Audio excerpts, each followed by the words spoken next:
Belmont Goats once again looking for a new home. Right now, the herd's home is at a spot on Syracuse Street near the University of Portland. We spoke to the owner today, and she says the nonprofit's lease ends in March and the land changes ownership June 1st. These could possibly be the most loved goats that ever lived. This was kind of an accident that just turned into a beautiful thing.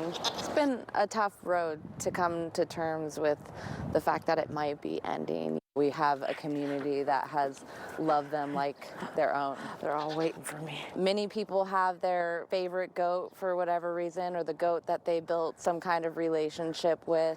They choose who they bond with. Carl is over there. This is Winter. She's Duchess's daughter. She's also our spiciest. Bailey, the one without the horns, is ancient, but acts as like she's a kid. Bambi's the best at close-ups. This is Dusty right here with his butt towards us, which is very his MO. Precious is sleeping. Oh, she heard her name. That's Clover. She was the first one born into the herd, and Chester is king of the herd over there. They're kind of like dogs in the sense that they all have these very unique personalities and they're very smart, but they're not like dogs where they will come, you know, like they all know their names, but they won't necessarily come to them, you know. They love affection. We have great relationships with the city, but we also know that they have priorities that they have to deal with as well, that just aren't necessarily goat related. So we teamed up with Portland Housing Bureau, which is how we ended up here. And then the pandemic hit and they wanted to build a Safe Rest Village. So we moved from that spot and they helped us move to this spot, which is also owned by Portland Housing Bureau. Habitat for Humanity has plans to build affordable houses on here. So essentially, like, our whole business plan has been structured around occupying unoccupied space.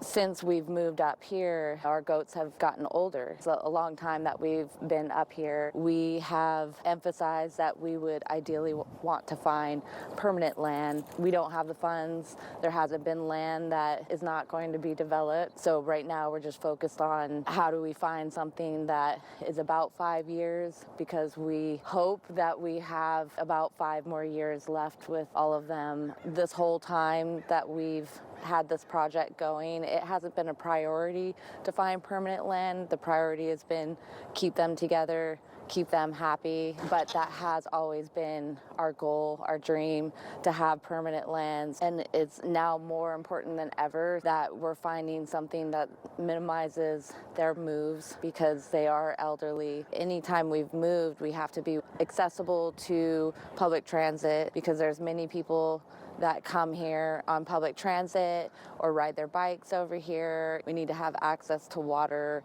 preferably shade. We have to have living land, like we can't be on a parking lot. Ultimately, we just want to find enough space for them to be happy, for people to continue to access them, because they need people too.